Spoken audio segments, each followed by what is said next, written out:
Good evening, everyone. This is the Mysterious Bookshops event with Wallace Stroby. We'll be getting started momentarily.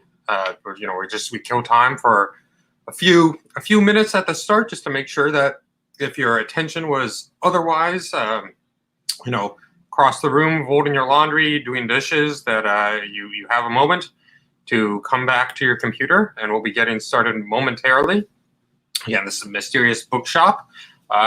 Tonight, for our event with Wallace Stroby for his new novel, Heaven's a Lie.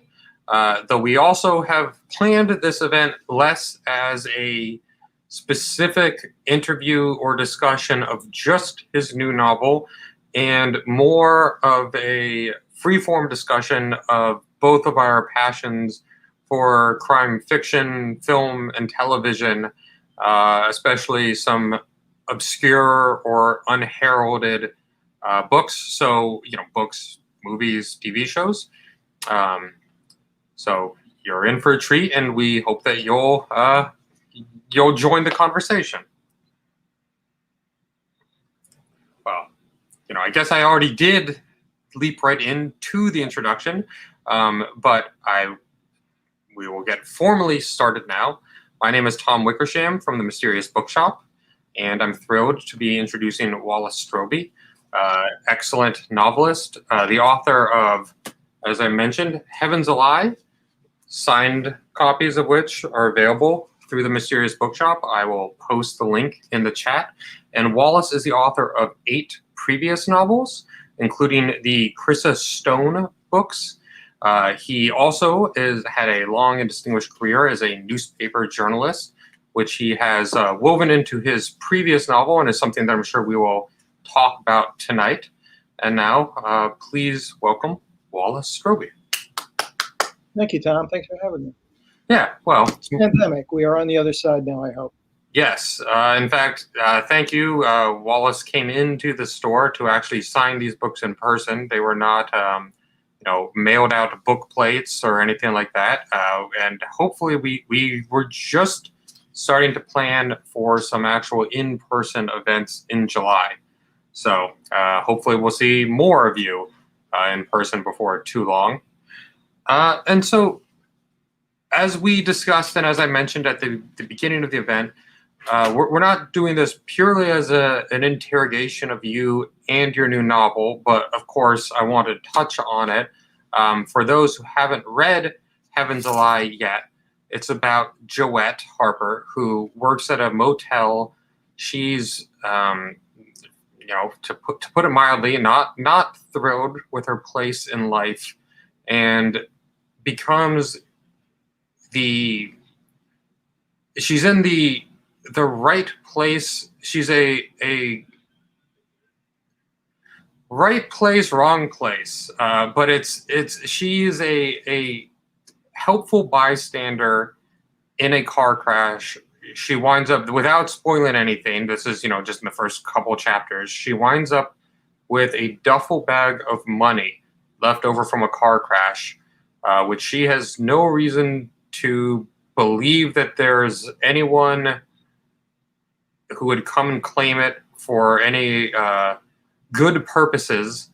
And then it turns out there's people who would come and look for it for very, very bad purposes. And I wonder, crime fiction a lot of times is, or, more often called mystery fiction, is usually a detective story. But your novels have tended to either had professional criminals or regular people who get caught up in a world of crime as the protagonists. And I wonder if those, if you've ever considered writing a detective, or there was always a draw to perhaps more human characters who found themselves drawn to crime as opposed to trying to create a solution to it because that's their duty. Yeah, I've never really written about law enforcement, except in my third novel, Gone Till November. Part of the story is told from a female sheriff's deputy in a rural Florida town. That's as close as I've really come to writing about law enforcement. There are a lot of people that do it really, really well, and I wouldn't go near them and it just doesn't interest me that much. I'm more interested in people who cross over lines, you know, and then become something they didn't think they would ever become, or that was maybe just lying dormant in them all along, waiting for waiting for the time to show itself. So I've just always liked that idea of there's a world going on, a criminal world going on out there all the time that we never see, we never interact with until something happens. And that, I mean, that was the idea behind Joette. She would never in a million years have imagined doing what she does, except for the way the circumstances unfold.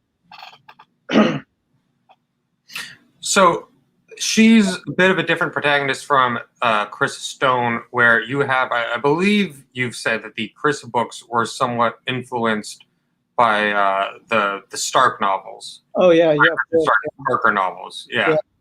So there you have a consummate professional as opposed to an amateur who's sucked into the world. But in both cases, they are committing, they're making some sort of criminal intrusion into the world as opposed to being, say, purely innocents who are, the victim of circumstances.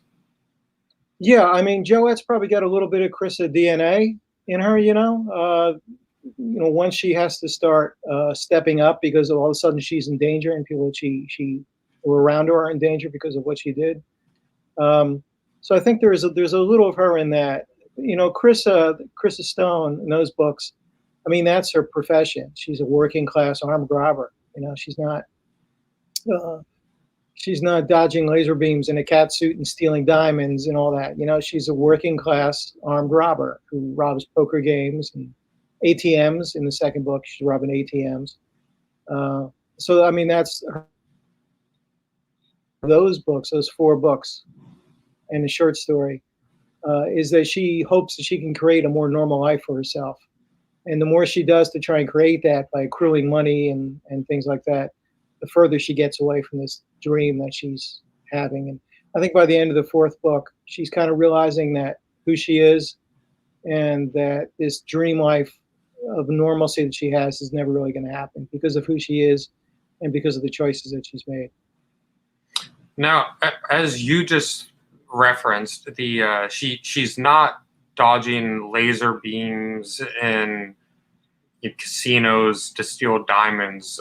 They're refreshingly grounded heist novels. Is the research or your experience as a reporter that went into those what influenced their, who am I to judge, but what I would perceive as their realism, or was that more just your taste in the type of fiction that you wanted to explore to make the character more grounded? I think the answer to that is both. I mean, part of the Chrissa thing is that she's always stealing what I call gray money. It's an illegal poker game, or she was robbing a drug dealer, or something along those lines. In Kings of Midnight, she's robbing some money that was left over from the Lufthansa heist in 1978, which had been hidden all this time. So, I mean, that was always the world that she functioned in. She wasn't robbing banks, so to speak. As far as the ATMs, I was visiting a friend of mine in Florida, James O'Born, writer, for some of you know, excellent writer. And he had been with the Florida Department of Law Enforcement. And so when my mother lived down in Florida for a long time, and I would go down there and I would have lunch with Jim. And once we had lunch with a partner of his in the FDLE. And just as part of the lunch conversation, the partner started talking about how he was handling this case where these guys were going up and down the southeast coast, stealing ATMs with a front end loader, just slamming a front end loader into an ATM, ripping it out of the wall, dropping it in a pickup truck, and then taking it somewhere and cutting it open and taking all the money out, which was a lot more in those machines than I would ever thought. You'd up to like $100,000 in one of the machines at any given time. So the minute I heard that, I thought, that's a good idea. I said, that's great. That's the kind of thing Chrissa would be doing in between jobs if she was really hard up for money. Mm-hmm. So that's the kind of research that comes out of nowhere, and then I was able to look it up and I was able to ask them some questions. So, it's always that kind of stuff. The ideas you can't really plan. They come when they're ready, I think. I wish they came more often. I wish they were ready more often. But stuff like that is a gift. you know. So the research, I mean, I was mainly an editor at the Star Ledger, New Jersey's largest paper, massive paper. And before that, I was an editor and a reporter, overnight reporter at the Asbury Park Press. So most of my experience in journalism was as an editor.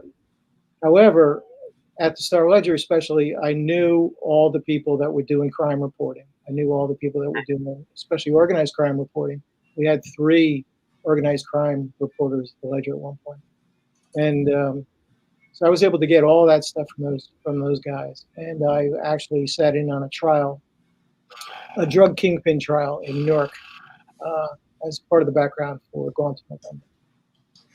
It's interesting because those kind of details that can only be learned not necessarily from, research from books that are covering grand criminal cases, but that type of detail that almost in some ways makes stories less cinematic, less grand. I remember when I used to live in Boston, I would obsessively look at the Boston Police blog. Mm-hmm. And it was fascinating to see all of the guns that were confiscated were just complete crap. Oh, yeah, yeah. And, the idea that anyone who has ever fired a gun, even at a shooting range where it's well maintained, they jam all the time. It's not like the idea that every character in crime fiction has a perfect silenced machine gun. Yeah. Is, such, but there's a lot of times by being more realistic, it's not necessarily making the story boring. It's actually, there's a lot of drama to be introduced by making more relatable, more fallible human stakes, more, by almost in some ways lowering the stakes. So it's not this big operatic casino heist. It's an ATM. I had to do some research recently, and I interviewed a woman who was a private detective, and I was trying to get some information on how they would go about finding somebody in a general, just a general case where they wanted somebody to find, like a wife who'd run away, something like that. And I was expecting to have some, here's some sort of sophisticated way of doing that. And instead, she outlined it for me in about 4 steps on how to track somebody down who had just left with no warning. And it was all stuff that, that seems super simple. Getting a high school yearbook that the person was in and trying to find pictures of clubs or groups that this person was in, and then finding the names of the other people and contacting them and say, do you ever hear from such and such? I mean, surveillance cameras on trains, how you can pay people to look something up for you, how it's actually legal to put a GPS on someone's car. It's not it's because it's considered that it would be the same as if you were just following it in the street. So it does not break into imagination, which is always much, much simpler than the ideas you could possibly come up with as to how to, sophisticated ways of doing this. Well, both say private detective in the execution of their job, but also even what their job is. I remember once talking to a private detective. I'm sure there are some people who specialize in certain types of cases, but he was, a licensed private detective. But he, of course, provided private security in, a very routine security guard way. But he also described, for instance, going essentially undercover, if I remember correctly, some sort of manufacturing plant, because they were experiencing theft. So, he, instead of, this being, tracking people down and, going to bars and bribing people, he just was posing as a factory worker to try to figure out how they were stealing, whatever materials, which I found sort of fascinating again in its mundaneness. It just, he was I believe Ed McBain, who has the quote that the last time a private detective solved a murder was never. Never, yeah. To that effect, but even quite how unromantic the actual job is, yeah. I haven't really ever written anything about a private detective. I was more trying to get just a sense of how somebody would go about it if they were hiring a private detective, and what that detective might do.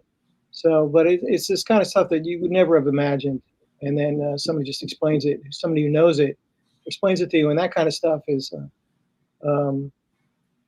yeah, that stuff is gold because you can't really look it up. It's got to come from, it's got to come from the source. Hmm. Um, but there's great stuff in there. No, I have more questions about your work, but as promised in the introduction, one of the things that I've always enjoyed about talking with you is your incredible depth of knowledge about crime fiction, films, and I'm curious what beyond. Well, please do talk about the Parker books about Richard Stark, but were there other heist or professional thief books that influenced Chris's Stone specifically? That's a good question. The Donald Westlake / Richard Stark books are master classes in writing. I mean, regardless of what they were about, I mean, they are just so spare, cut to the bone, but they're also, the tone is perfect.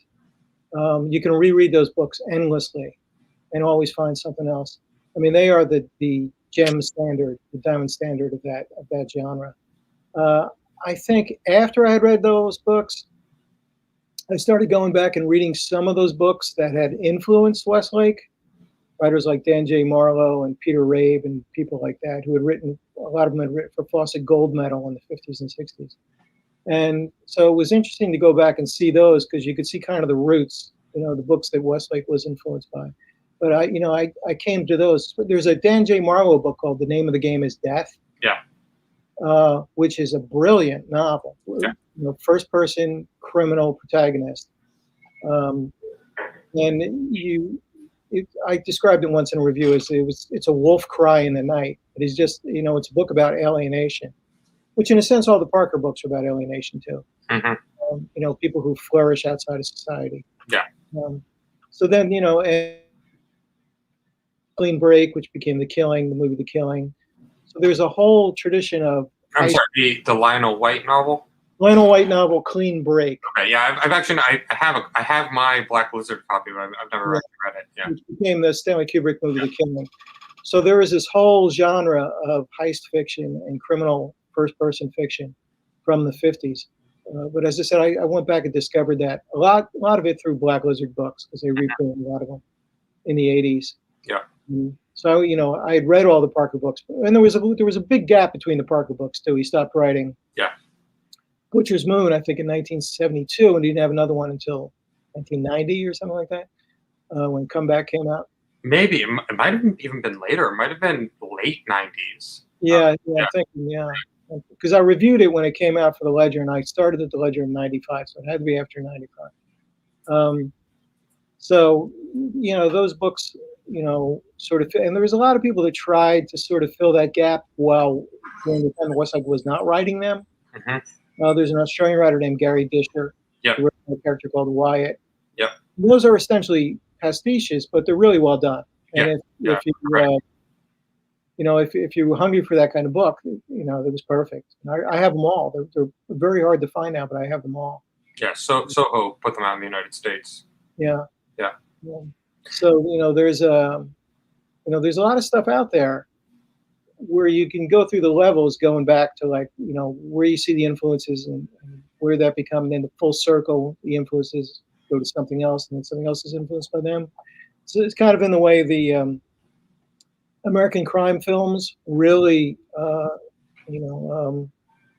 changed the French crime films. Melville, Jean-Pierre Melville was obsessed with American crime films. Odds Against Tomorrow was his favorite film.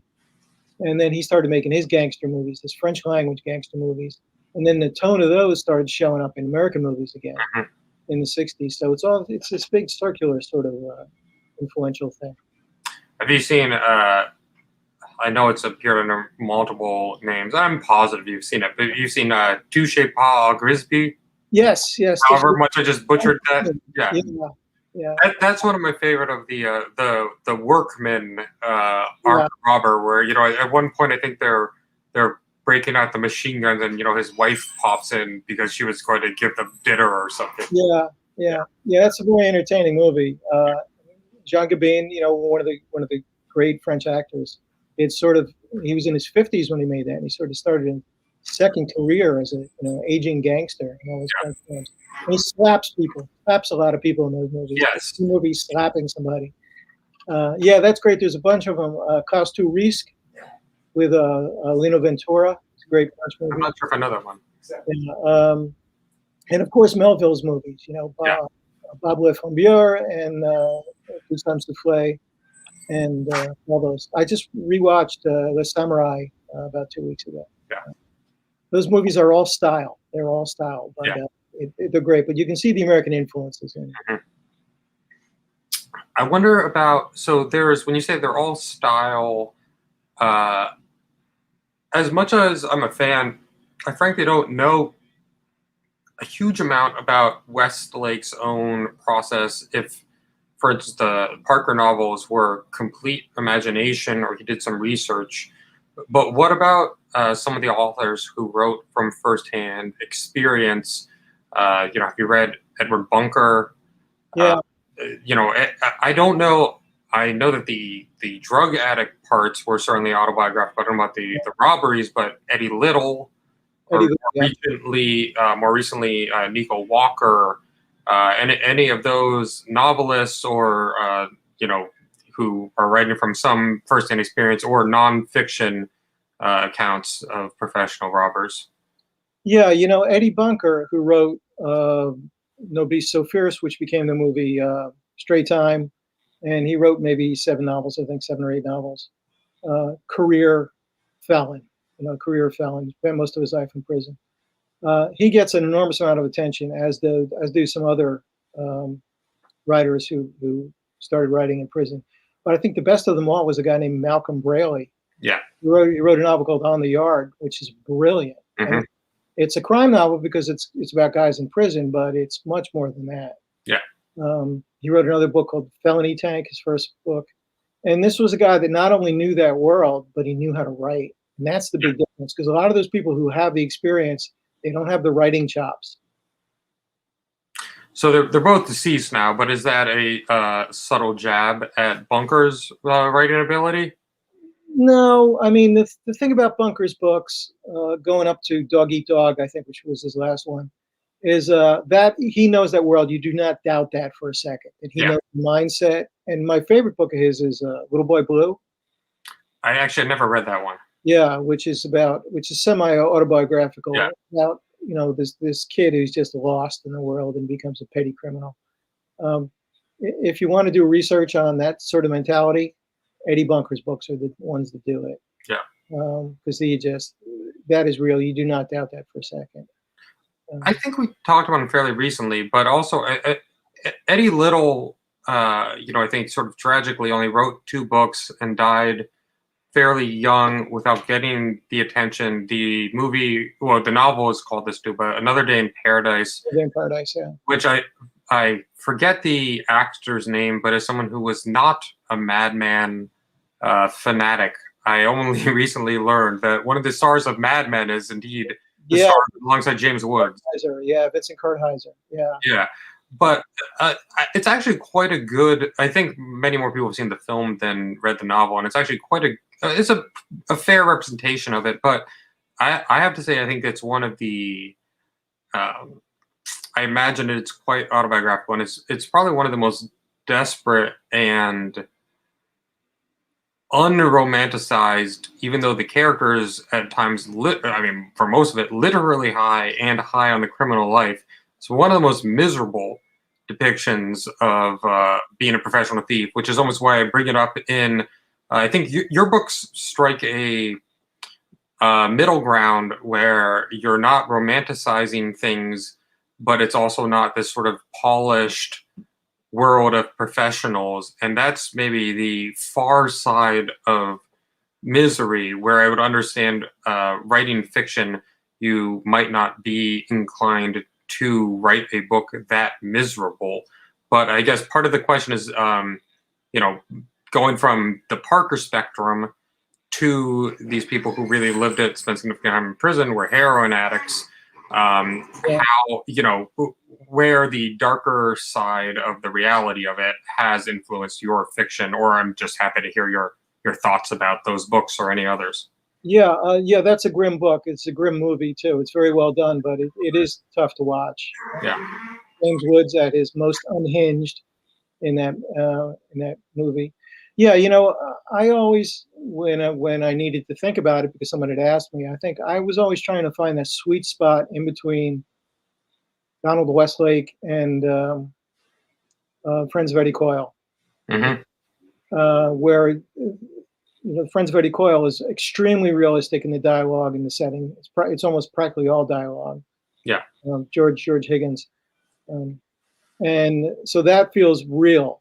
But there's not a whole lot of story in that book. There's just one sort of. It's just a situation, Hmm. and the situation is going to resolve itself one way or another. You're not sure how it's going to happen, but it's extremely realistic. It's intended to be extremely realistic. A lot of the dialogue came right off wiretaps that he had heard. He prosecutor in Boston. Um, so I always tried to, I wanted to find some place where you would keep that realism, but you could still have a straightforward story that had, beginning and a middle and an end. So I was always trying to find the balance there. So I think you hit it right on the head there, actually. There's a very funny interview with Higgins in a book there was a British writer who came to the United States and into the Badlands and then revises Yeah, back to the Badlands. Yeah, and frankly, Higgins has not come across too well in the representation, whether it was the author's own, biased experience with him, but he comes across almost like a little bit willfully obtuse, saying that, oh, he's absolutely not writing about any real life experiences he's ever encountered, because that would be completely unethical as a lawyer. yeah. But I forget if it's there or another interview, but he frankly admitted that all of his clients were the mob. And then after he started publishing these novels, no one wanted to hire him anymore. Oh yeah, Yeah. yeah. I mean, Elmer Leonard always credits Friends of Eddie Quayle for Yeah. changing his idea of how to write a crime novel, Hmm. and you see the influence on it, the dialogue driven. And the thing about the difference though with Leonard, you know where you are. Uh, there'll be some lines that there'll be a page of dialogue, but then he'll say they were sitting in the coffee shop at the Baja Vista Motel. Yeah. Because Higgins will go for pages with no explanation of where they are or what room they're in Yeah. or anything. It's just dialogue. I mean, I think it's a very well, not to compliment myself by saying I think it's a very apt comparison. He's sort of the small-time crook Le Carre, where you can be reading chapters and chapters with almost no idea how it's adding up, and then when it clicks, it's kind of brilliant. Yeah, yeah, absolutely. That's a very good analogy. Yeah. Yeah. Well, actually, it's funny. So you referenced Leonard. You can seize on any of these, but I will start by thanking you. When we were closed for COVID last year, we asked a number of authors to contribute a list of some of their favorite authors. Their sort of, as it were, almost like their staff recommendations that you would see in a bookstore, and put out a little newsletter. And so you recommended Elmore Leonard, A No Man 89. You recommended a Richard Stark novel, actually specifically The Rare Coin Coin Story. Yep. Matthew Scudder, Lawrence Block, Dance of the Slaughterhouse, James Lee Burke, Neon Rain, Patricia Highsmith, Talented Mr. Ripley, Gene Kerrigan, the Irish writer, for those who aren't familiar, The Rage, Kent Anderson, Sympathy for the Devil, he's a spectacular, a Vietnam vet turned police officer, and that is actually his Vietnam novel, though then he wrote police novels. And Waltz into Darkness by Cornell Woolrich, which you actually wrote you wrote the introduction to that and Ken Anderson's Night Dogs. Yeah, I did. And I think I got one right here. Yeah, I was very happy to do the Woolrich because I was obsessed by his books for a long time, and I read them all practically back to back. So yeah, it was interesting coming up with that list. because I had to pick one book, it had to do also what was available. But I also wanted to, include some people that people might not have heard of, like Gene Carrigan, who's a terrific Irish writer. He's mainly a newspaper guy, um, but he's written, I think, 5 novels. The most recent of which was, I think, Dark Times in the City. And he is just a first-class stylist, just a terrific Hmm. writer. Larry Block, I mean, what can you say about him? He is on the. I hope he's listening. He's on the Mount Rushmore of American crime fiction. Yeah. And those, if you want to know how to learn how to write a crime novel, read one of his Scudder books. I mean, he's written a lot of different books, different types of books, different series. But I mean, those books are, and I've been rereading some of the Scudder books recently in terms of looking at their structure and their style and how he does certain things at certain times. And I've reread most of them recently, and I'm ready to teach a college level course on the Matt Scudder books. I mean, they're all terrific. Yeah. Varying degrees of terrific, but I mean, they're just so solid, and so, the world view that they're in is just so solid, because all the books are essentially about mortality Hmm. of one way or another, which always crops up in the titles of them. Dance at the Slaughterhouse was the one I recommended. Walk Among the Tombstones, Ticket to the Boneyard. Uh, 8 Million Ways to Die, of course, one of his great ones. Yeah. So those books, they're about a unlicensed private detective, but they're also really much about mortality. Yeah. And that's what gives those books that punch that they do. They're not, they're not nothing against Robert Parker, but he wrote kind of larky, very entertaining private eye novels, and Larry's private eye novels are like pulling back the curtain and seeing Mhm. what's behind it. And, Well, and the Parker novels, the character exists in a bit of a fantasy world. He's not terribly grounded, as evidenced by the fact that other authors have continued it, and he's not really rooted in any one place or time, or he doesn't evolve over time. Whereas with Scudder, you follow he ages, he battles sobriety. There's depression, yeah, battle yeah, depression too. yeah. Yeah. I mean, I loved all those Robert B. Parker Spencer books. I mean, when they started coming out in the '70s, I read all of them. They were great, and it really was a breath of fresh air into that genre, which had kind of died out, I think, at that point before he sort of, you know, rejuvenated it. Um, Yeah. yeah, so there is a difference, the Scudder books, and not think about the subcontext, but it's there. Mhm. I don't mean for this to sound at all backhanded, because I'm going to include you with authors who I know we both admire tremendously. And actually, I'm curious again to then continue talking about some other authors. But you don't have a showy writing style the same way that when I think I was maybe 12 the first time I read an Elmore Leonard book, Hmm. or Lawrence Block, where you're not going to get tripped up on the prose. And in some ways, it wasn't until I was older and went back to them that I realized how great a writer Elmore Leonard is, because he's so accessible. He seems sort of deceptively simple. Yes. And, there are certainly moments in your prose where you do, I'm not, you certainly write with style and you break up a sentence and there's a rhythm to it. But I wonder how much might be influenced by your newspaper days, or if it's, just how much is just you're telling the story and you have a very good, clear, and propulsive story to tell. So you're telling it in a relatively straightforward way to grab the reader, or how much of it is calculated based on your appreciated style of fiction? I think it's a little bit of both, because certainly before I ever worked in a newspaper, I read a ton of crime fiction. I remember discovering, like I was 14, 15, discovering Hammett, you um, and Chandler and James M. Cain and those people. So, I mean, that was long before I worked in a newspaper. But, a lot of those people, well, not a lot of them, but, James M. Cain was a newspaper guy. Mhm. So there was always, a certain element of that. And I think, a lot of the skill set that you pick up in newspapers is very useful for when you're writing other stuff, working with deadlines, organizing material, um, having a thick skin about, being edited, and mainly being deadline conscious, I think is a big thing. Mhm. Uh, I'm not as, I wish I was more. I wish I still had some of that discipline. Some of it seems to have petered out along the way. I'm curious when George V. Higgins is one of my favorite writers, and coming from Boston, I think I have a special soft spot for him.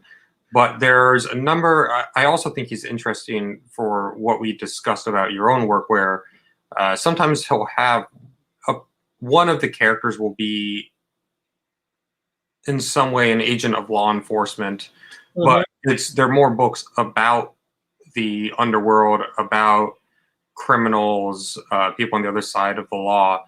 And I guess I'm taking this in a very, very broad question about some authors you enjoy along those lines, but also, as we had said, I hope I don't seem like too indulgent an interviewer, but inject into my own. I think we've talked about the Jones Men before. Yeah.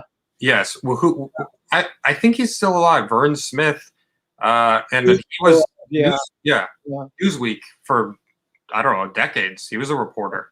yeah. He was the Detroit correspondent. Yeah, his only novel, a very it it makes it makes Eddie Coyle look like Sunday school. Mhm. No, it's so grim about the drug trade in Detroit in the 70s. Yeah, Um, it is probably too grim. I think maybe a little bit too grim. Um, it's everything. It is just it's kind of relentless. I mean, I think it was a bit of an influence on the Wire, on the show The Wire, and I think Bill Falcones would probably cop to that. I know he's a big admirer of the book. yeah. Um, but it is. I mean, it's always great to find those books that have been out of print for years and were some way special at the time. And I was certainly glad to read it, but I've never felt the urge to reread it. Yeah, Um, it stuck with me, but I haven't. I've only read it once too. yeah. Two others that are actually from the UK that I think cover somewhat similar ground. Are you familiar with the Bill James books, Harper and Isles? Yeah, I think so. I'm not. I'm not sure. I think I've read one of his books that maybe was not in that sequel. Was not in that series.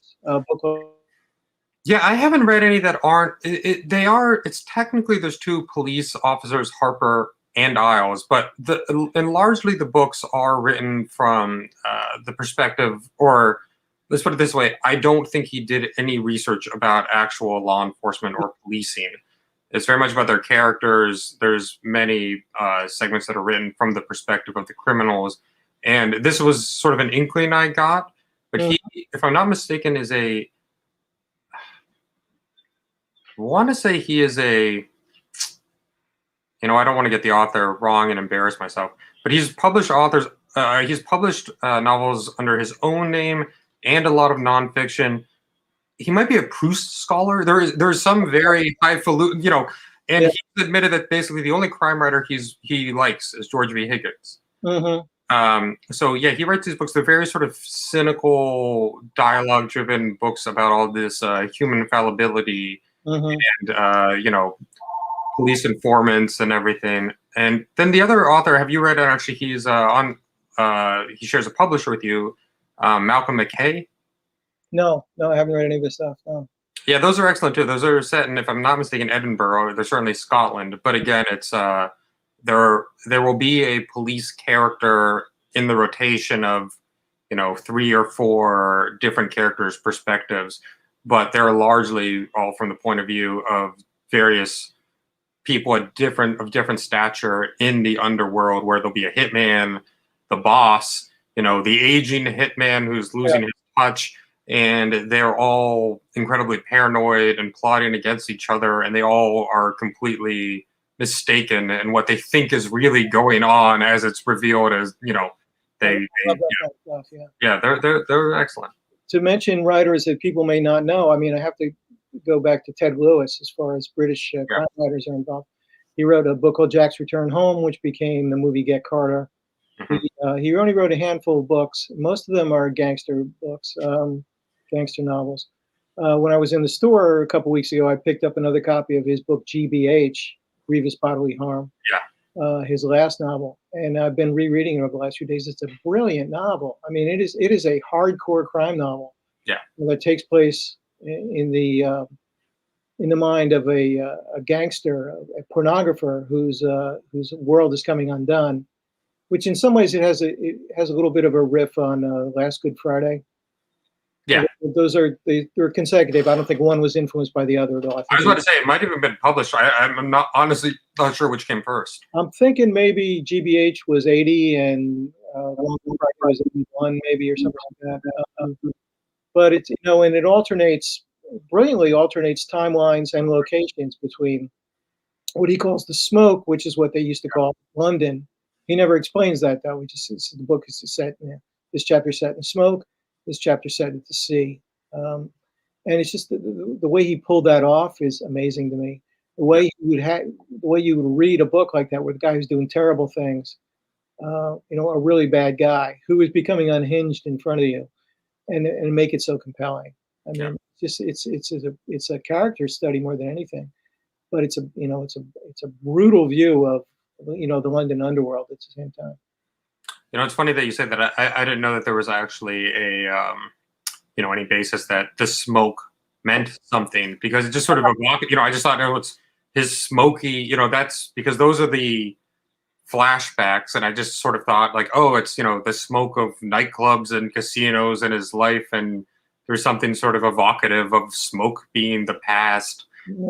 Yeah. Coal smoke. It's a reference to coal smoke. I was on vacation years ago, and there was a guy that ran the place in the Caribbean, and he was a Brit. He was in his 70s at the time, and he said that everybody called London the smoke because the coal smoke was so heavy. And every once in a while they would have like an emergency where people would die suffocating from that coal smoke from different factories. And he said they always called London, the smoke. And he also talked about, during the Blitz, they were evacuated. All the kids were evacuated and sent to the country. So London was always the smoke. So I'm just typing this in just in case you think I'm just randomly Googling something to cheat as if I didn't know who Ted Lewis was. But please, everyone, if you have any questions, feel free to type them into the chat, and we will answer them shortly. I certainly have plenty more to ask Wallace, but we want to give you your shot too. So yes, if you just type them into the chat, then we would be more than happy to talk about Wallace's work or anything else that intrigues you. And so I'm curious if I realize this is putting you on the spot a bit without prompting, but is there any other, if you were to do, for instance, I know Paul Oliver at Soho, who reissued the Ted Lewis books. There was Old School Books in the early '90s who did Vern Smith and the Jonesmen. Are there any, if you had a publisher of that, if you had a publishing company of that ilk today, who is forgotten, who we need to rediscover? W.L. Heath. Ill Wind, Violent Saturday. Actually reprinted some of his stuff. Violent Saturday in a book called Ill Wind. Yeah. He's a terrific writer. Yeah. He wrote 2 crime novels, and he wrote wrote a couple YA novels. Yeah, I just know those 2. Yeah. Yeah. He was a really good writer. I mean, Violent Saturday, there's some racial aspects of that which I think people might upset people now, but it's a pretty tough book. It's beautifully written. I also have a book of his that was never published in the U.S. as far as I know. It was published in the UK called Blood on the River. Yeah, I know that. Which is also really good. Black Lizard did a great job discovering people. Yeah. Barry Gifford, right? That was his line. They printed a lot. They gave Dan J. Marlowe and Peter Rabe and people like that. They gave them they had their books out for the first time in decades. Yeah. And Peter Rabe, at least, and Harry Whittington, both those guys were still around when Black Lizard books came out. So they got to sort of see this sort of renaissance of the stuff that they were writing in the 50s and 60s. Yeah, in many ways, I consider that original Black Lizard run. I mean, it just encompasses so many of my favorite books. In fact, I think actually when I was young, it was at that point I actually almost have all of the original Barry Gifford Black Wizard ones. I'm not sure I'm missing, single digits, but by the time I was going to bookstores, it was they've been acquired by Vintage, and I think it was almost my first awareness of publishing, where I Mhm. think I had read, some of my dad's Hammett or Chandler as a little kid, and so I was, 12 or whatever, and that's Yeah, how I found Jim Thompson, Chester Himes, David Goodis, yeah, because I learned to, judge a book by its publisher in that case. And I would just go through the mystery section. I'd see that little black lizard, and it yeah, wouldn't steer me wrong. Yeah. yeah, yeah. You knew where they were coming from, and they did the first reissue of Name of the Game is Death in years when they Mhm. put it out, and Starkhouse, I guess, has since put it out. But yeah, I mean that was a revelation finding those books. So again, please ask any questions for Wallace or both of us. They can pertain to his work, or just if there's any specific weird novels or crime films you want to throw out to see if one of us has seen or read it. We're taking anything. I do have more questions for you, but the last sort of formal one I was curious about is, um, you know, there's more recently been lots of success and a real appreciation for female characters, for female authors in crime fiction, especially more, whether it's sort of hard edged, as in hard boiled, or just, more complex or less sympathetic, kind of noirish protagonists, detectives. But you, for, most of your career and to this book, have written female characters. I mean, obviously, that's, not, that doesn't pertain to everything that you've done, but is, I'm curious. I'm not sure I've ever heard you say, why was Krista Stone, or in this case Joette, a woman? Just, I'm curious to know why. Well, in the case of Heaven's a Lie and Joette Harper, I mean, she has to be a woman. The book doesn't work if she's not a woman. Well, yeah. She needs to be a widow, and she needs to be beset on all sides. And then she was, the fact she was a caregiver for her ailing mother, all that stuff. If it's a guy, it doesn't work the same way. Sure. The emotions of it are different. So there was never a question of that. As far as the Chrissa books, that was very intentional because I wanted to write that type of book that was, told from the point of view, third person, but still told from the point of view of a professional criminal. Uh, and that's been done. So my idea was, and everything changes and it becomes more interesting because a woman's going to do things differently. A woman's going to Mhm. make alliances with people. She's not going to rely on violence. She's going to have relationships. She's going to have things in her life rather than the lone wolf, you know, crime fiction hero slash protagonist. So for that, I mean, that was the reason for those books, because it would, unless you were, it brought it further away from cliche. Mhm. Because I had to explore how she would deal with things, rather than like a noir, trope or something of a classical idea. Although Heaven's Lies, of course, is a very classical, idea, the finding a bag of money and what happens Mhm. then. But I wanted to explore that. And I wanted to explore that through the experiences of a young widow Mhm. who was just her life was falling apart, and then this thing happens. And so, what happens then? So we'll have a couple audience questions now. James C asks, has there ever been any movie interest in your novels? Uh, well, there always is, but it doesn't. It never really goes that far, except in 2011, 2012, Showtime optioned the Chris Stone books, and a pilot script was written by Ted Talley, who won an Oscar for his script for Silence of the Lambs. So Showtime optioned that. They developed it a little bit. Ted wrote a pilot script, which I still have. Um, and then they didn't move forward on it at all, which was the true with most of their properties. I think at the season that they bought, that they took the option on the Crissa books, they had 14 projects. None of them went to pilot. So it wasn't, it wasn't unusual. I didn't take that especially personally. Yeah. But yeah, so then, and then they had the rights tied up for a couple of years. I still get, questions on it all the time. I got one on from the BBC a couple months ago asking about the Crystal stuff. But most of that stuff never moves forward. It's somebody that's been asked to check into it and find out who's got the rights and things like that. But it's rarely gone further than that. Did you see? It's very much on the cartoonish action side of things. But did you ever watch Banshee? I watched the pilot. Yeah, and it was the fight scenes were like entirely over the top. Yeah. Oh, you know what? Oh, that wasn't Showtime. Sorry, that was Cinemax. But yeah. Cinemax. Skinemax. Yes. Okay. I'm an unabashed Banshee fan. The pilot episode is everything you would expect from Cinemax, if I recall correctly. It has lots of gratuitous, female nudity. Yeah. It seems it's almost aggressively dumb. It actually turns into it's still fairly dumb and action-packed. It's a much more sophisticated show than it initially appears to be. Yeah. I'll say that. I like it. I like it a lot, actually. Yeah. No, I know people who liked it quite a bit. And my friend Alan Sepinwall, who's the TV writer for Rolling Stone now, who I worked with at the Ledger, was always pushing that show at the same time, letting people know, just like he did, that how over the top it was and occasionally aggressively dumb.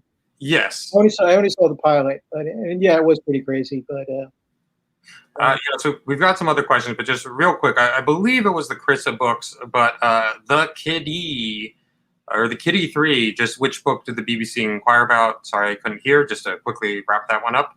The four Crissa books. I mean, that would be interesting to. I would think that they're they're not necessarily so regional that it could be interesting to see them transported to another location. Well, that was one of the questions they asked. I mean, they sent me a bunch of questions because they were having a pitch meeting about this. All this was new to me, and it turned out they contacted my agent and had some questions for me before they did the pitch meeting. So I ended up writing some stuff for them. And one of the things they asked, could this be transposed to the UK? And I said, yeah, absolutely. Yeah. Well, all you need is that post-industrial wreck of a world somewhere, and it works fine. It'd be interesting. I mean, it'd be a different thing. I don't think has anyone done a female British gangster. I don't know that it's ever been done, or a female British criminal. Maybe the closest. Speaking of, it's almost like the British Banshee in its insanity. But have you seen Gangs of London? No, but I have seen previews of it, and it's that crazy over the top. Yeah. Oh, sorry, you just cut out a little bit. Yeah. Yeah, it's from the creators of the action films The Raid. Yes, I've seen them. Yeah, which those movies can be. Or The Raid I found was a little bit video game-ish, because it was just fight scenes. Pretty much just fight scenes. I mean, Gangs of London it's completely ludicrous if taken seriously, but I enjoyed it very much. It's worth watching. Yeah. Richie Narvaez, who I think we both know, he is a very accomplished crime writer in his own right, the author of Hipster. Forgive me, Richie. Hipster Death Wish. Someone correct me. I feel like that's not quite right, but I know we have it upstairs in the store. He asks, a follow-up about your female protagonists. I was going to ask that, given things like own voices, Wallace, do you feel any pressure or have you ever experienced any ill reactions as a male author writing a female point of view? Not really. I mean, the thing is it right to write about anything except yourself? I mean, certainly fiction would be pretty dull if that was the case. I try to always make the stuff as believable as possible. And so, at one point, my agent, my editor, and my first reader were all single moms, and they read all the Chrisa books, and made suggestions. And even on Heaven's a Lie, my first reader, who I'm always going to be indebted to, made suggestions, and it's stuff I wouldn't have thought about. And the same thing with in Gone to November too. The woman Sarah Cross has a sick child at home, and she's a sheriff's deputy. But in the original version of the book, I had her doing some risky things because I needed that to move the plot forward. But my first reader, she said, no, this woman has a sick child at home, and that's her priority over everything. She's not going to, she's not going to put herself at risk because she's all that kid's got. So, I mean, you want to try and get stuff as right as possible. And if I didn't think I could do that, I wouldn't do it. But I think I've also relied on the fact that I know I have people that will set me straight. I mean, I've never really gotten too much response to it. I mean, the characters are who they need to be for the story. I've certainly never. I mean, there's some things I maybe wouldn't do. Put myself too much in the point of view of somebody that was really, really different from me. But you always find common ground. You always find common ground. Even with Chris, I always found common ground. It was like, I had that same sort of hyper vigilance all the time, and always looking for a way out. And, you find a sense of alienation. You find emotional and mental touchstones, I think, with your characters. And if you don't have those mental touchstones with your characters and emotional touchstones, whether they're women or men, then people know that, I think, because then there's a certain hollowness to it. And I will quickly correct myself. I knew I was just off Richie's book, Hipster Death Rattle, and his new book, Holly Hernandez and the Death of Disco. And hopefully we'll see you at the store soon, Richie, now that we're open. So forgive me. I'm curious to jump back in on films. And here Joe asks, I am also a huge fan of Melville films. Have you seen Leon? Forgive my... However this should be pronounced. It won't be me. I know, yeah. I have the movie. Yeah. I have to admit, I have no idea what this movie is. It's an early Melville movie. It's not a gangster movie. It's about a small town priest played by Jean Paul Belmondo, and his sort of like all the women in the village. It takes place during the war, when there's no men around because all the resistance fighters are out in the woods. And it's very early Melville. It's really interesting, stylish, style-wise. Before Melville had kind of hardened into his American influence gangster movies, trench coat movies. So yeah, I have, and it's an interesting bit of Melville's filmography, as is Silence of the Sea, which is about a German officer and an elderly couple in a French town. Yeah, Melville's great. You can always go back to Melville because there's so little story, so little exposition. It's style. It's the way they look. I recently watched with Cirque Rouge, his heist movie, his epic heist movie, and there was almost no dialogue in that movie for the first 30 minutes. There's no exposition. Everything that you know about a person, because of what they do. There's nobody discusses anybody else. So I think that it's very clever the way he does it, and I think it's also very useful. You can kind of steal that idea the way he does it. Exposition is always an issue. How do you dump exposition? Yeah. Some people do that expertly. Elmer Leonard did it expertly. So we're at about an hour. I feel like we barely scratched the surface of all the things I would be happy to talk about with you, and I've got a couple more, but if anyone else has any audience questions, feel free to drop them in. But and if you missed the start of our broadcast tonight, it'll be on whatever link you're watching now on Facebook or YouTube. But I will have one or two more for you, and depending if there's any more audience ones, of course, please chime in. But I'm curious on the discussion of actually. I'll go back to Jason. I felt that we, Jason, forgive my pronunciation of your last name, I'm not sure, Jason Bavorg, who's enjoying Heaven's Lie, says it's excellent. And actually, Wallace, I promise this is not an idle, made up story to massage your ego. But literally, at about 5 p.m., an hour before we started, we had a customer who was in the store out of town from Arkansas, picking out a handful of books, and he saw my copy of Heaven's Lie that I was looking at, to make sure I remembered everything for tonight. And he said, "You know who's my favorite guy now? Wallace Stroby." And I said, "Oh, we're doing an event." Like, I mean, I almost thought he knew we were doing an event. He didn't know we were doing an event. Yeah. You know, we had signed copies. He was so thrilled. He bought a signed copy, and I don't know if you're watching tonight, right now, gentlemen from Arkansas, or maybe watching in the future. But yes, he. I thought that was the kind of compliment you've got to pass on. So Jason's question is, I'm curious about your early career as a journalist, editor, and how it's informed your writing style and process, which I think we addressed somewhat. Though I'd be happy to hear more. But oh, so sorry, I mean, talk over you, but I was going to just add an addendum to it. I mean, please expand on that. But then also, I'm curious about. I know we've also talked, or we touched a little bit on research, but I'm curious, if you've ever considered writing true crime, and if there's any true crime books or authors, especially forgotten ones, since that's been sort of the theme of tonight, that you'd like to recommend. So, I mean, to start with your background as a newspaper.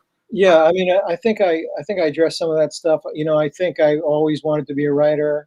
From the time I was a kid and I was starting to read, and then working in newspapers became a natural thing.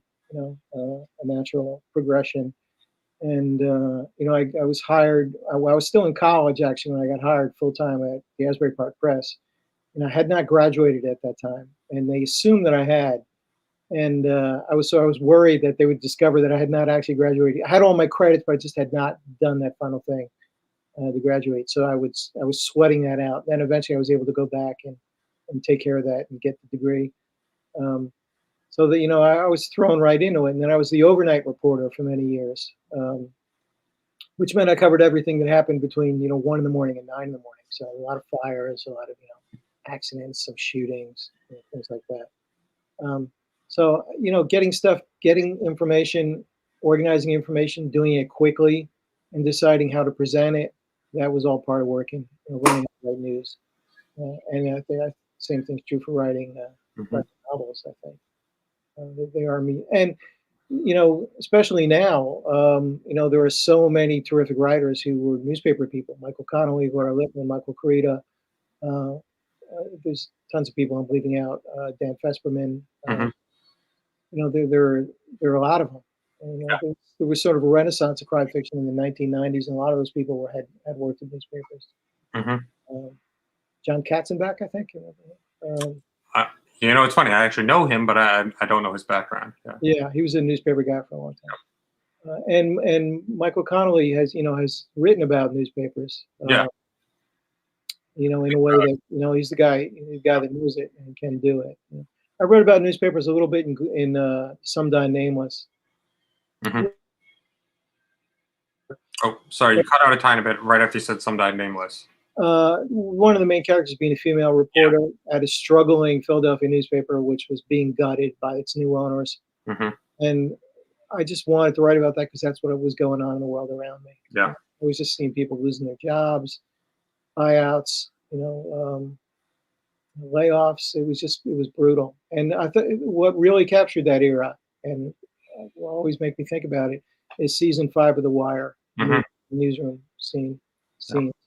The Wire was, in my view, the most accurate depiction of a big city newsroom ever.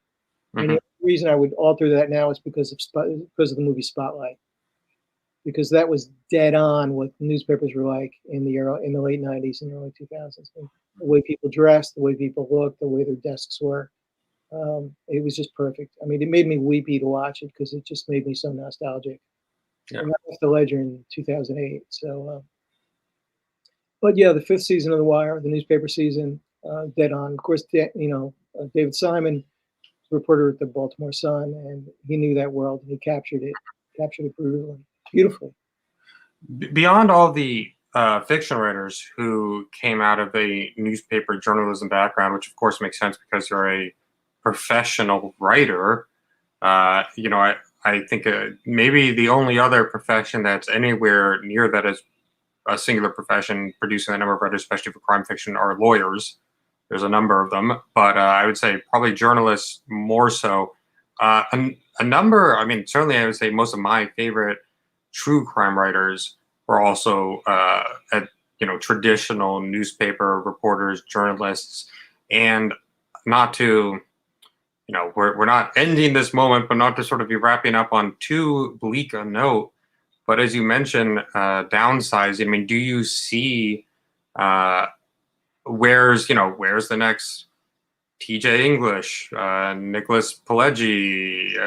Where are these reporters going to get the experience in a day job that will then translate to these longer forms of journalism? I wonder if you've just washed your hands of it, or if you still are keeping an eye on reporting and sort of the state of news media today in traditional newspapers or beyond. Yeah, absolutely. And I still have friends that are in the business. I miss the business. I miss working in a newsroom. I miss the communal aspect of working on something, working on a common goal. And that's a very good question. I don't know what the answer is to it. Those guys, certainly TJ English, I think his first book is the one about the Westies. And, and Nicholas Pileggi, of course, with Wise Guy and Casino. I mean, those guys are reporters. Those guys are journalists. They get the goods when they come forward.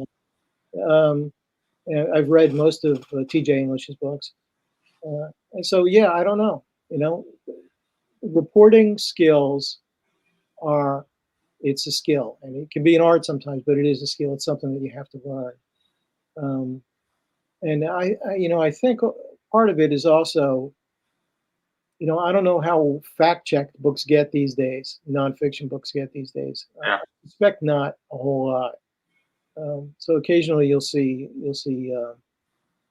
people calling out books for having huge discrepancies in them, and that's something also that you learn not to do in newspapers. Yeah. Because in newspapers you're only one mistake from getting fired. One big mistake, and even something that you didn't seem so big at the time can begin the slide. Yeah.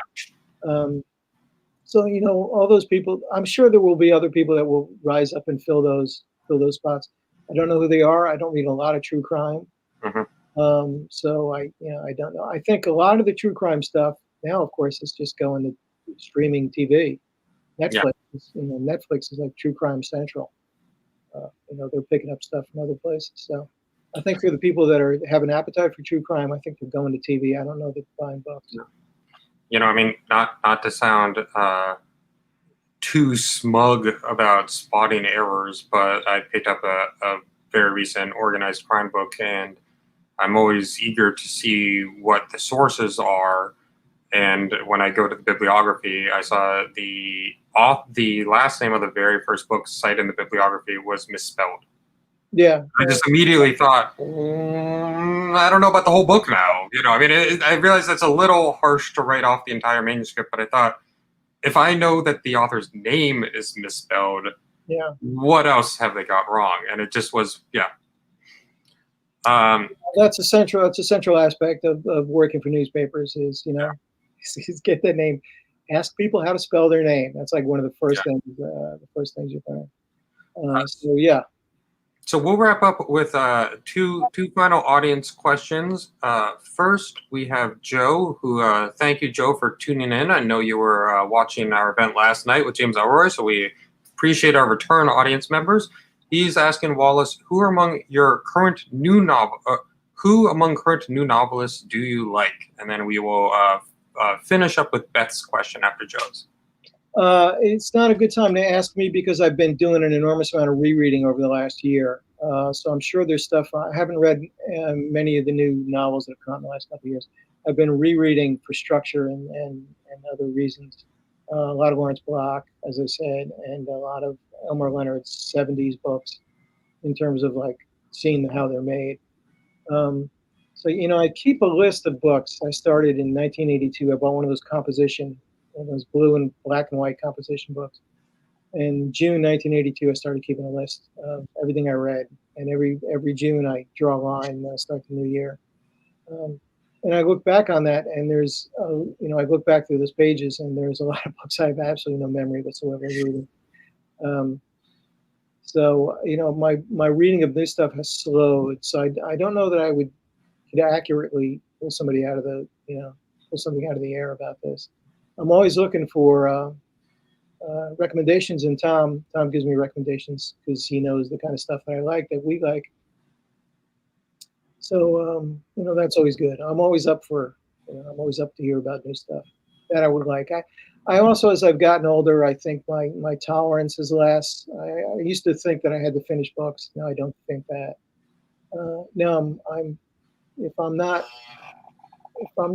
with a book, if I'm not enjoying the book, if I'm not plugged into the book by like 50 pages, 60 pages, and I don't like the voice, because if I really like the voice, then I'll go the whole way. I tend not to finish them. And It's too short. this is actually so. Before Beth's question, which I think is a good sort of a question about the emotional process of your writing. I was neglectful in asking what's next, and I believe you mentioned that you did revisit Carissa for an upcoming short story. I wonder if you're planning to bring her back for a novel, or what your next planned novel is, if it is indeed planned at this point. I do have something I'm working on. One of my problems, which is one of the reasons why there's been such a delay between my books sometimes, is I have a lot of false starts. And I'll write 50, 150 pages of something and throw it away. I mean, that has happened. And the thing about that is, when I start something new, I don't know if I'm going to finish it, or if I'm going to throw it away at some point where I feel like it doesn't work. So that can be discouraging. That cuts away at your momentum. What was the second part of that question? Oh, well, Chris, I suppose the Robert says, yeah, revisiting. Yeah, that I think you mentioned that you've written a new short story. There is a short story about her that's in the Lawrence Block edited anthology At Home in the Dark, and then that was picked up again for the Best American Mystery, Otto's Best American. Oh yes, I'm sorry, that had been published already. In 2020, yeah. I have I'm always thinking about her, and I had an idea for a fifth book, but I changed publishers, and it seemed like the time to do a different type of book. I always think about her, and when you write a series, by the time you get to the third book, you know the people pretty well. So it becomes easier. It becomes more challenging because you don't want to repeat yourself. At the same time, you know the way these characters think, you know the way they're going to act. So it makes it a little easier to plot it out. I do have a beginning of another short story about her. I've agreed to write another story for Larry for an anthology he has coming out next year. And I don't know what that's going to be yet. And if I could figure out a way to make it a Carissa story, I would love to, because that's a great environment to do that. Yeah. So I don't know. I think about her all the time, as in a way that I don't necessarily think about characters in some of the earlier books. And so we'll take our final question from Beth. How do you come up with your moving and emotional titles? I will second that admiration of your titles. It's evidenced by Heaven's Lie. Also, do you listen to any music as you write, or are you influenced to write by certain music and performers? And feel free to interpret this as a general, I guess maybe where is the emotional inspiration for your writing, or if there's anything sort of that you find particularly moving that then shapes your fiction. Well, that's like a three-part question. The titles are always, sometimes they come right away. Usually the best ones come right away. There's always some discussion with the editor and the publisher about what the final title is going to be. Usually, if somebody says they don't like the title, and they have a reason for it. Then you have to kind of listen to them. But at the same time, I've never had somebody say, "Oh, we're absolutely changing the title, and you have no say in it." That hasn't happened. My editor, Josh Kendall at Mulholland, had reservations about the using the word heaven in the title of the book, and so I was looking for other. I came up with like 40 other titles, which I sent him. And in the meantime, they had made a dummy cover with this beautiful Keith Hayes photo on Yeah, it. I love it. Yeah, it's very Edward Hopper-esque, slash New Jersey photo, and using the Heavens Lie title in the neon type font. And everybody liked that. When you were actually looking at the title on the cover of the book, it was different. It wasn't like you were just hearing it.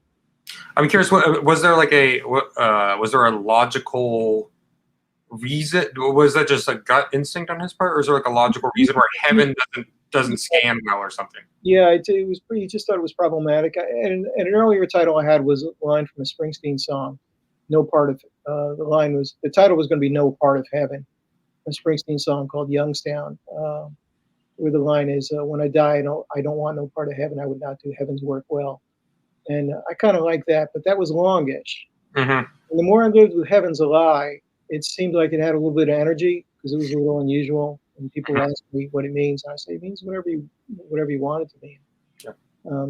As far as music, with the Chrissa books, I listened almost totally to Philip Glass and maybe one and some film soundtracks, because there's something about Philip Glass's music that was like, it's compelling. It's also a little bit hypnotic, but it's always moving. Mm-hmm. It allowed me to get into a certain mindset. So I would go in and I would plug in one of his, I have a ton of his stuff. I would plug in one of his film scores or something like that, and that would get me right into the routine of it. So for the 4 Chrissa books, I mean, that was her voice. I knew that. That was the tone. That was the voice. I can see that as almost an obsessiveness of focus that a professional thief would need. That now that you say that, that makes perfect sense. Yeah, I mean, but then I couldn't do it. It didn't work afterwards. I couldn't use that for other books. I've made playlists for other books. This is the first time with Heaven's Light. It's the first time I did one on Spotify where I actually picked songs. And some of those songs were songs I was listening to at the time I was writing the book. Some more songs that were just with the same tone and the same style as some of the stuff that comes out in the books. So there was that. But then I found that the more difficult the book was, and there were times I did not think Heaven's Lie would ever be finished. I just thought it had beaten me a couple times. I just did not know where it was going. I didn't know what people were going to do next. I was questioning everything about it. When I'm having trouble, I can't listen to music because I need every fraction of that concentration that I can muster. Mm-hmm. If I'm at the point where I can start listening to music again while I write, that will be a good day. Because that'll be my brain's kicking in a little more. Well, I'm certainly not bored, but I'm going to let our audience go. We've gone over an hour. I feel like there's a million more things I'd ask you, so we might just need to do this again, even before you have another novel. I think it seems like we've had lots of people asking questions, so I hope our audience has enjoyed it. There were signed copies available through the store. Wherever you watch this, there should also be a link to buy copies. We can ship them worldwide, or you can please come in and visit us. We are open our regular hours. And it's a fantastic novel. I've enjoyed it as I've enjoyed all of Wallace's novels. And is there any, final thought, obscure film? You promised me ahead of time after James Elroy last night that you would not reference your genitalia, but it's not too late. It's not too late. No, I think I should probably, we throw so many names out in the course of this. I think I should probably just write them down and create a link somewhere for people who want to find them. People like Ted Lewis and Malcolm Braley, you'd have to actually look for.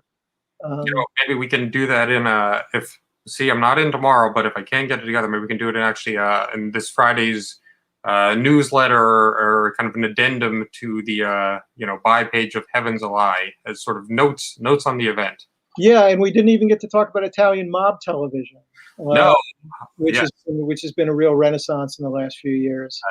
So I may throw a couple of those titles in as well. Have you seen, what is it, Romanzo Criminale? Yeah. Well, there's a movie, and the Yeah. movie's great, but the TV show was terrific.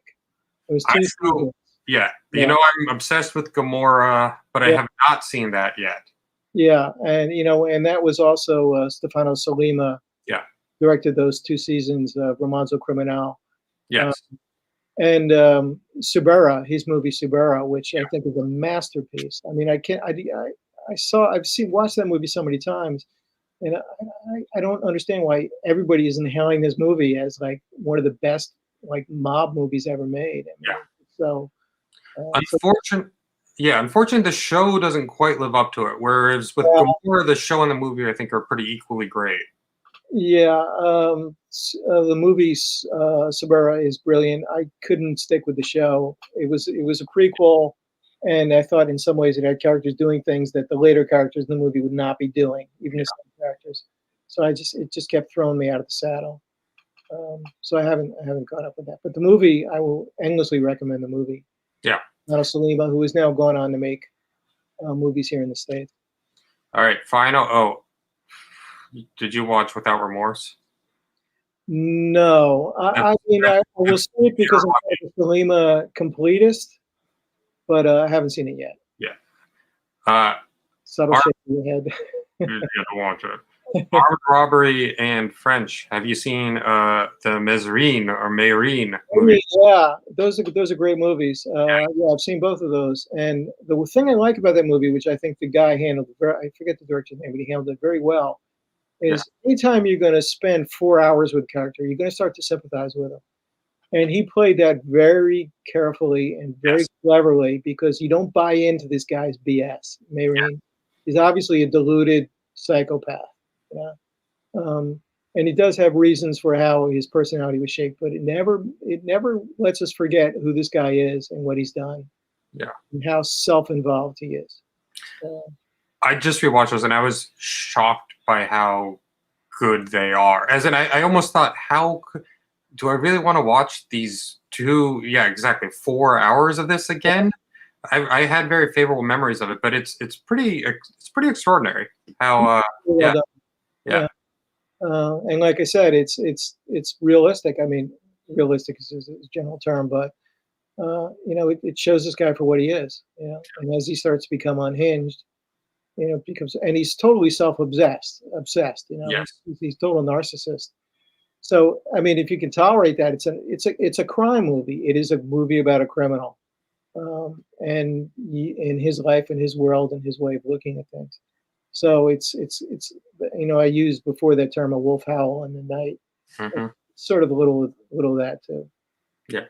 Yeah. He's thrilled more than anything to be the public enemy #1. Yeah, it's filled Yeah. with great French character actors.